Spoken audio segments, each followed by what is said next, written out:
G'day viewers. Now I know since the Conservative Liberal National Party coalition's been elected to government in Australia, they've dominated Totally Fucked Up Friday. It's like they've given me such an array of fucking units to choose from. Different ministers have said such fucked things. Every week they've given me something new. And every now and then I try and diversify, but really the most fucked up things I'm seeing are right here in Australia. And there's such a cavalcade of fuck-ups in the government ministry. I'm really spoiled for choice.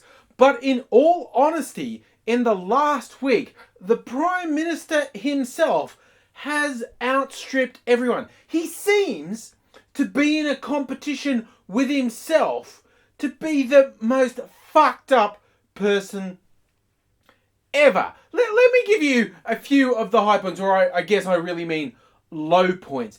Just over a week ago, he was giving a speech to a business group, and he's talking about, yay, we're here for business, okay? And he's talking about foreign investment, and he's saying how a lot of people get very emotional about foreign investment, which is a fair point, both in the idea of foreign investors buying Australian companies and even foreign investors buying Australian real estate. A lot of people get a bit edgy about that. And then he said, but it's actually hard to imagine Australia without foreign investment, which is also a fairly valid point to make.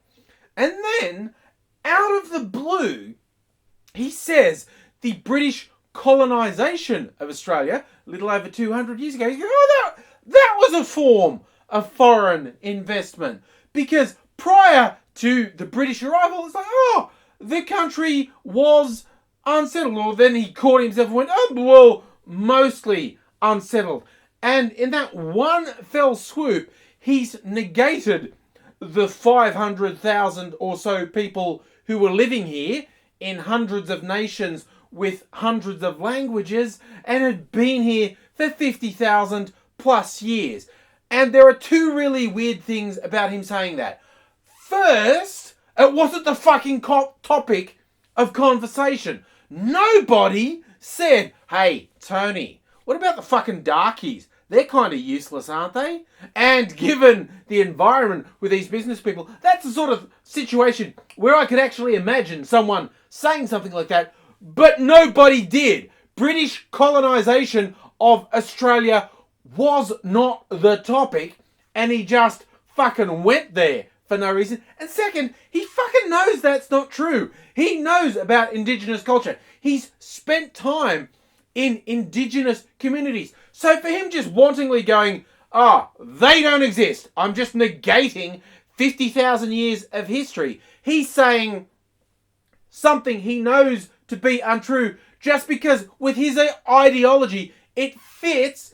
If you're not us, you're fucked. We're going to wipe you out. And nobody knows why he fucking did this. No one pushed him in that direction, and he's just casually gone, 50,000 years of history, fuck that shit. Which typifies what he's been doing since he's in power. And to roll on like this, and let me stress, all the things I'm going to talk about happened in the space of about a week. And the two threads they have in common is him being a cunt and nobody actually pushing him to be such a cunt. Second thing happened, the ongoing fucking crimes against humanity that are the Liberal National Party policies against asylum seekers, against our international legal obligations. It's all blown up in their face a bit in the last week. In fact, the High Court is hearing a case we think possibly the actions of the federal government are actually illegal. We have legal requirements that they are just ignoring. And that's an ongoing case. But along with the ongoing bad treatment, the story broke that 10 or more mothers who are being held in custody on Christmas Island attempted suicide under the probably mistaken belief if they died, their children would be raised in Australia, they'd be adopted. So they felt their kids would understand, even though their mothers killed themselves, it was for the kids' own good, which is probably not going to work anyway. So in this, the horror has gotten so bad that these mothers think killing themselves is the best option for their kids. What does Abbott say? Abbott says, oh, well, we're not going to be emotionally blackmailed. And as a bunch of people pointed out, well, to be fair, you can't actually emotionally blackmail someone who's, well, no, what was his term? Moral blackmail. He said he's got to be morally blackmailed. Well, you can't morally blackmail someone who's morally bankrupt. And then he just rolled on and said, I don't think anyone, and he slightly corrects himself, oh, any thinking person would think that we should pay attention to the fact these people are fucking harming themselves to the point of risking their lives in desperation. So what he's saying is anyone with the remotest shred of human compassion isn't thinking. What he's saying is he's a fucking piece of shit. It's just like, you weren't required to say that. It's just the fucking evil required to say that blows my mind. And I have no idea how long him and his cohorts can continue to function when they're inflicting such evil on the world. Oh, and just as a side, in case anyone thinks, oh, you're a cheerleader for the Labour Party. No, the Labour Party are a bunch of fucking cowards because they won't stand up to this. They won't take the opposite thing because, oh no, we've got this focus group that says in the western suburbs, all the bogans will vote against us if we act decent to Asylum. Fuck you.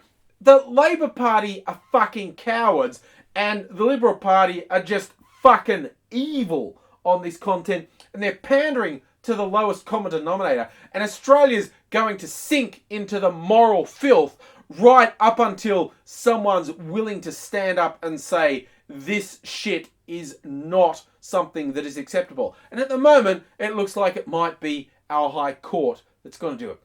And that's not even the end of it, and that's certainly not what I feel like is the worst. What happened after that? Japanese Prime Minister Abe visited Australia. They signed a bit of a trade deal between Australia and Japan. Yay, go that, you know. They're going to end up with cheaper Japanese products here and selling Australian primary produce to Japan cheaper. Not a whole lot wrong with that. But then they both talked about the war. And in fact, the Japanese Prime Minister, for a fucking nationalist who visits the graves of war criminals, he was okay. He said shit happened in the Second World War that was so bad we must make sure it never happens again. Which is actually pretty good for a Japanese Prime Minister. People who tend to try and pretend the atrocities that the Japanese Imperial Army committed never happened. But then Abbott, for no fucking good reason, makes this ridiculous comment along the lines of, oh, okay, we were at war with the Japanese, so we disagreed with them, but we respected the honour and professionalism of what they did. And everyone who knows anything about the Second World War is going, the fuck are you thinking about, Abbott? What was honourable? What was well done by the Japanese Imperial Army? Was it the invasion of China and the rape of Nanking without an actual declaration of war? Or after the declaration of war, all the ravages through Southeast Asia? Do you think the Bataan Death March was a good thing? Are you a fan of what happened in Changi or with the Burma Railway or coming down through Papua New Guinea and the Kokoda Trail? He's basically said to all Australian service people and civilians who were tortured and murdered by the Japanese Imperial Army, oh, well, fuck you. I actually prefer a foreign trade deal to actually respecting what really happened. Namely, the Japanese Imperial Army were fucked beyond all recognition. You don't have to hold that against Japanese people today, but you don't say something so fucking stupid about World War II, where the Japanese army just spat on anything resembling human decency with the rape, torture, and murder of civilians and prisoners in the tens of thousands. I just think, I am torn between, is Tony Abbott the worst Prime Minister Australia has ever had, or is Tony Abbott actually the worst person Australia has ever had?